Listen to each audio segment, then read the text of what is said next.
Hey everyone, bright suns, and welcome to the 6th installment of the Canon Collector's Star Wars Canon Timeline Binge.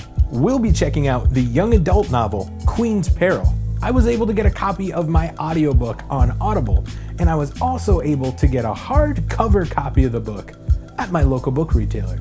This book was written by E.k Johnston and follows Padme and her handmaidens just before and during the events of Episode 1, The Phantom Menace.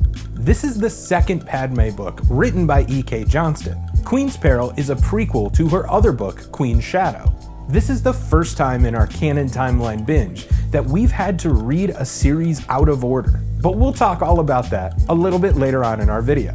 If you're new to the Canon Collector and interested in how this video fits into the rest of our Star Wars Canon Timeline Binge, make sure to go check out the explainer video that we posted on this channel.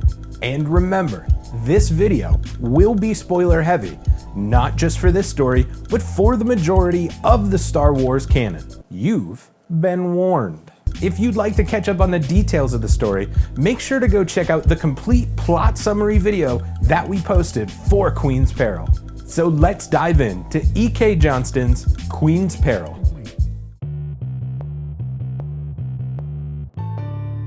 So I was familiar with a little bit of E.k Johnston's work before reading this book.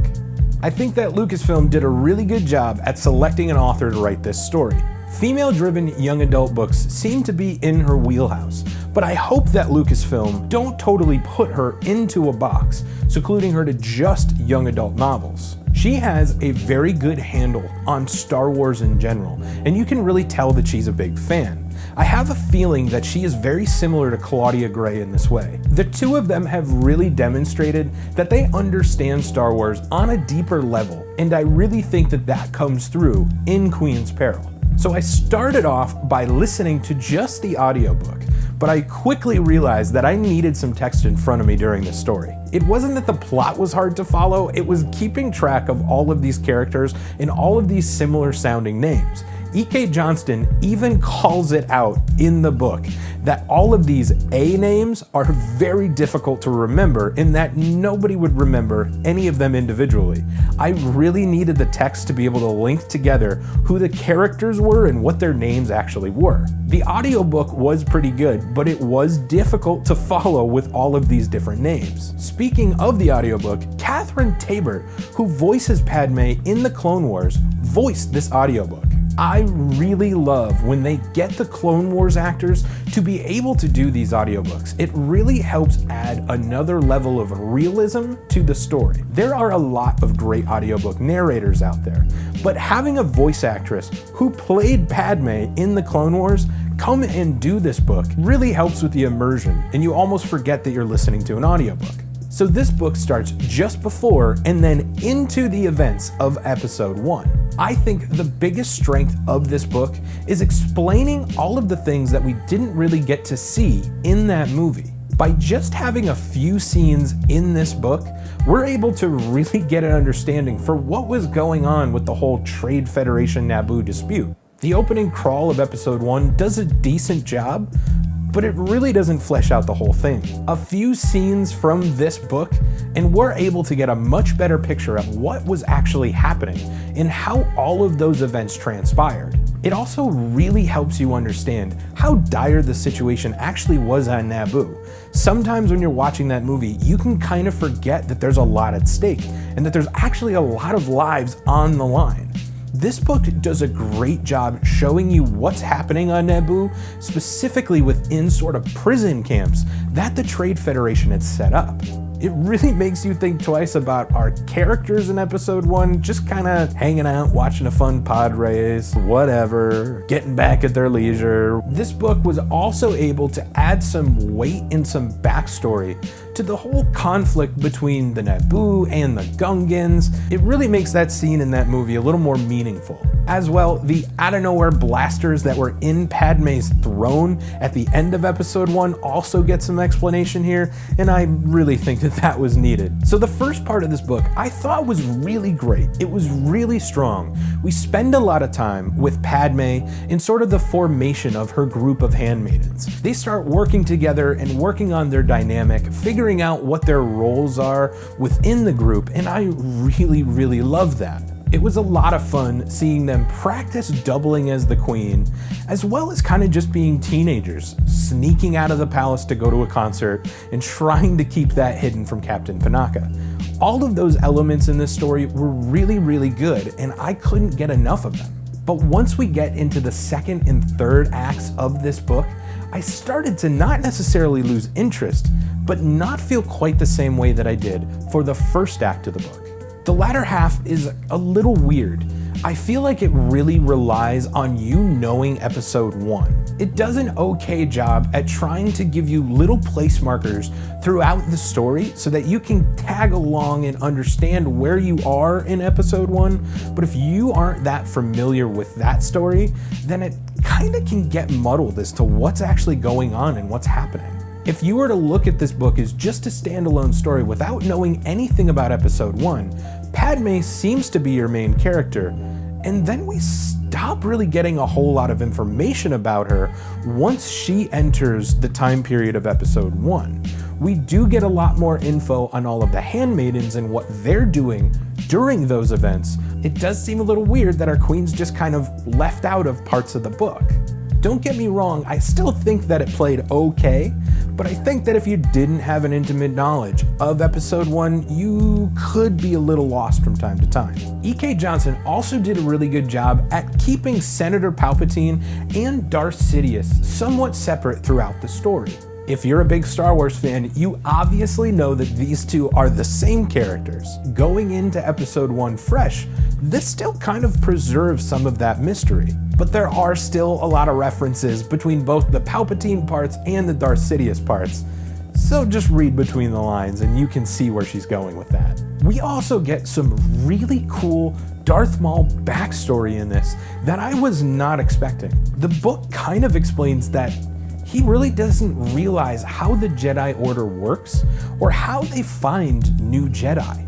He felt like he had been passed up and that they've overlooked him or decided to not choose him for some reason to become a Jedi. This really gives us a good look into why he hates the Jedi so much. We'll talk a little bit more about that in our Canon Connections, but I wanted to bring it up now because it was a big part of the story for me.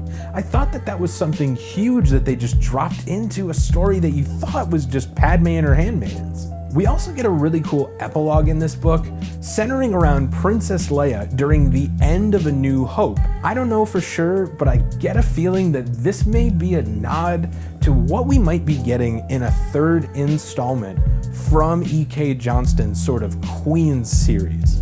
I really think that we might be getting a book about Leia, or maybe some sort of book that follows parallel journeys between Leia and Padme. I think that would be really neat. Overall though, I am really excited to see another book from the series, and I am excited to read Queen's Shadow. That's coming up pretty soon, but we'll talk a little bit more about that later.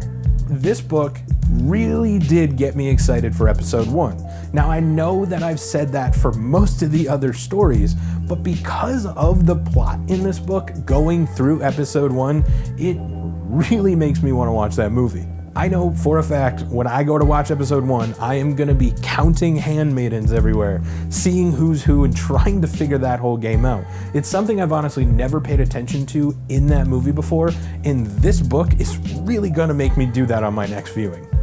I did enjoy this book, but like I said earlier, I was hoping for more of what the first act had to offer than the latter half of the book. I would have much rather seen Padme and her handmaidens starting to work together and starting to figure things out. I didn't necessarily know that we were going to get into episode 1 as deep as we did. It was okay, but I think that I would have preferred sort of a smaller story, a more intimate story with Padme, Sabe, and the other handmaidens. But it did provide an alternate look at episode 1. Understanding a lot of the things that were going on kind of behind the scenes or just off camera was really cool. These were things I wasn't really thinking about, and I'm glad that they're now brought to my attention so that when I watch this movie again, I feel like I have a better understanding of what's actually at stake, what's actually at play, and what's really going on. I would recommend this book to anybody who's a big fan of Padme, her handmaidens, the prequels in general, or just E.k Johnston. If you're a Qui-Gon and Obi-Wan fan or a Palpatine and Maul fan, this also has a few little nuggets for you, but overall it's not really geared towards those things. A very enjoyable read, and I'm definitely interested in seeing what Queen's Shadow has to offer. This story takes place in 32 BBY, just before and during the events of Episode 1, The Phantom Menace. This is our first meeting in canon of Padme, and we come to learn her true name, Padme Naberrie. Amidala is a name that the public refers to her as. This helps her conceal her identity, and is somewhat of a Naboo tradition. If we look at our past entries into this canon timeline binge, we can begin to see a lot of connections to this particular story. Darth Maul does appear in this book, and we can relate some of the moments that we see here with some of the moments that we had seen in Darth Maul's comic series. In this story, we hear about how Darth Maul feels very unwanted, waiting for his master to move forward his own plans before he allows Darth Maul to reveal himself. This is a very big theme within that Darth Maul comic.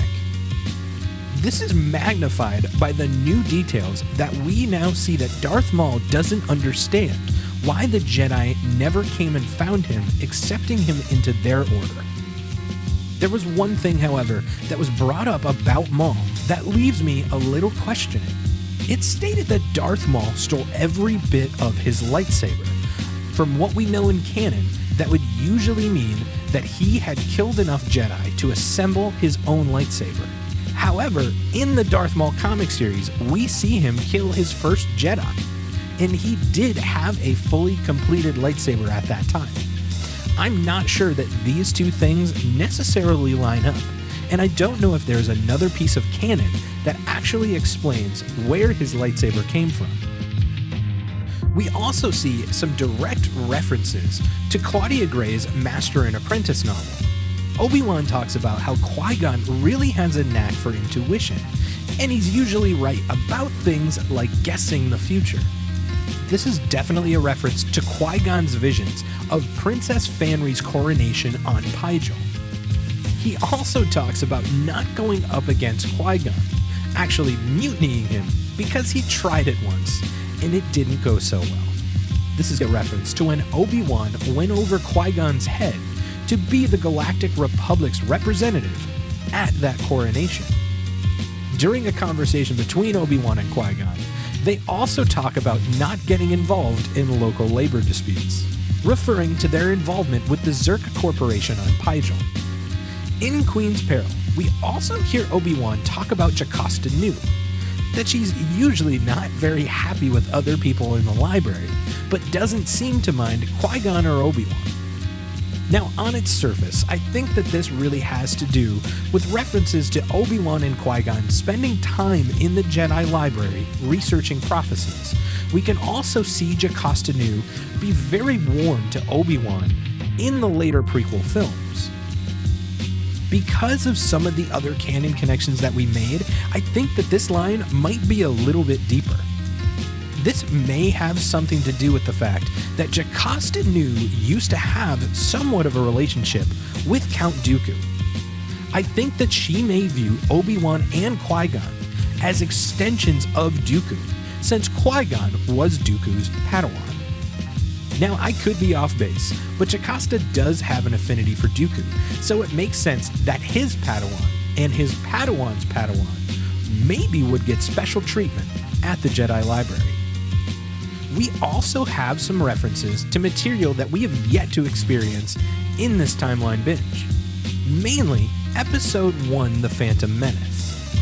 Because a large portion of this book takes place during Episode 1, we get a lot of great looks and insight that aren't necessarily in the film. We get to see Darth Maul in the Royal Naboo Palace, mapping out his fight with Qui-Gon and Obi-Wan. Darth Maul had a specific plan on where he wanted to lead both Qui-Gon and Obi-Wan to be able to separate them, allowing his chances of killing one of them to improve. Unfortunately, this did work. In Episode 1, we see Sabe tell Padme to clean up R2. She does this to allow Padme to be in a different part of the ship, able to eavesdrop just a little bit easier. I also think that this may have something to do with their earlier fight, and Sabe may have still been a little bitter. In Queen's Peril, we also hear how Padme received a code word from Governor C.O. Bibble. The code word was the word toll. This can be seen in the holo message from C.O. Bibble that Padme watches in Episode 1, The Phantom Menace. In this story, we also hear Qui-Gon jab at Obi-Wan about not striking up romantic relationships with the local nobility. This is a reference to the relationship between Obi-Wan Kenobi and Duchess of Mandalore, Satine Kryze. We hear more about this in the Clone Wars animated series. So as you can see, there's a lot of stuff from canon kind of stuffed into this book. We're finally at a place in our canon timeline binge where I am consistently fist pumping to all of these sorts of references that happen in books. We got connections to almost everything that we've already experienced in canon and a bunch of the stuff that's to come. That's not putting down anything that we've already experienced, but I am really excited to finally feel like we're sort of in the trenches of this project. Almost everything that we have experienced up until this point got sort of a nod and a reference in this book. Obviously, there's a few things that really weren't touched, but this really felt jam-packed with this kind of stuff. It really felt like we were sort of living in canon. That's the only way I can describe it. I don't know how else to say it, but there were so many things where it really just felt like this was the first experience in this timeline that really felt like there was material before and after it, really making me feel like it literally lived in that world. I'm honestly kind of over the moon about the experience in this whole project in general. With that being said though, I do think I kind of screwed up. Like I said in my review, this book kind of relies a lot on Episode 1. I really think we probably should have experienced Episode 1 before we experienced Queen's Peril. I originally thought that this placement would be good because there is a lot in the beginning of this book before Episode 1. I didn't really realize how deep we were going to be getting into Episode 1, so much so that we kind of went through the whole thing.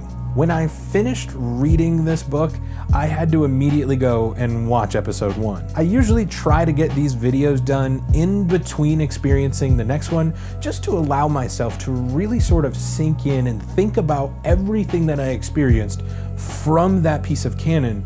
But this really, I needed it to help me solidify what was going on. I felt like I experienced Episode 1 without actually experiencing it, which is something nice if you're reading this book after you have watched that movie. But in this order, I really felt like I should have watched Episode 1, experienced that, and then jumped over to this book to get a lot of the background story. Now, that's not to say that this is a horrible placement. There's a lot of stuff in the beginning of this book that works really well before Episode 1. But once we start getting into that Episode 1 area, you might want to put the book down, watch the movie, and then finish the book after that. I think actually this could be one of those fun scenarios where you start reading the book, get up to Episode 1, start watching Episode 1, and then sort of take it scene by scene, switching back and forth between the book and the movie. That might be a better way to do it, but I'm not sure how the pacing of that might work. So my overall verdict for the placement of where to put this in the timeline would be to not do what I did. Watch Episode 1 first, and then dive into Queen's Peril. If you want to split it up like I suggested, that might be your best way to get the most canon timeline accurate view, but I think that these things work still pretty well as a flashback. You might want to watch episode 1, read this book, and then watch episode 1 again. That's kind of the only way I think that you could truly get the most out of it. But if I had to choose, I would choose episode 1 first, Queen's Peril second. So the next few things that we'll be experiencing in canon definitely will have tie-ins to Queen's Peril. We're going to be watching episode 1 as well as experiencing the Obi-Wan and Anakin comic series, and then we're going to be reading Queen's Shadow. Episode 1 is going to have a lot of tie-ins. It's going to be interesting to see where the handmaidens are, who is where, see if we can identify them. It's also going to be interesting to use a lot of the knowledge that we gained from this book and see if it reforms and shapes any of the things that we see in that movie. I'm also interested to see if this story will cause any sort of continuity problems with episode 1. They really felt like it was pretty tight, and I think that E.k Johnston was probably watching that movie a lot while writing this book, but I really want to see if it all holds up. Now, as far as the Obi-Wan and Anakin comic series go, I don't think we're going to be seeing Padme. Given what we know from episode 2, it's most likely that Anakin hasn't seen her since episode 1. So we probably won't see her, but I could see us maybe getting some references or maybe Anakin talking about her at some point. It'll be interesting to see if this story ties into that at all. And then we have Queen's Shadow. And I am assuming, since this is a prequel to that book, that there's going to be a lot of things tied over. It'll be interesting to see, though, how they play together, and if it would have been better to, say, read Queen's Shadow before Queen's Peril, or if Queen's Peril acts as a good prequel to that story as well. And I'm excited to see what Padme is up to in between the films, but I am more excited to see what the handmaidens are up to, because we don't hear enough about them in canon, so I really hope that we spend some time diving into them and what they're kind of up to as well. I really hope, since I flip-flop these books out of order, that they make sense, but we'll see how that all works. Maybe it'll be better, maybe it'll be worse. So thank you guys for diving into Queen's Peril with me. I am sure that I missed a bunch of stuff. So if I did, like always, make sure to go into the comments section and let me know. As well, let me know of all of your favorite Easter eggs, canon connections, and what I should be looking out for as we experience the rest of this canon timeline binge. You can also check us out on Instagram at Canon Collector. We are posting up a ton of cool content on there as well, so please, we'd love for you to join us. Again, guys, thank you so much for checking out our video and the rest of our channel. As always, may the spires keep you, and may the Force be with you.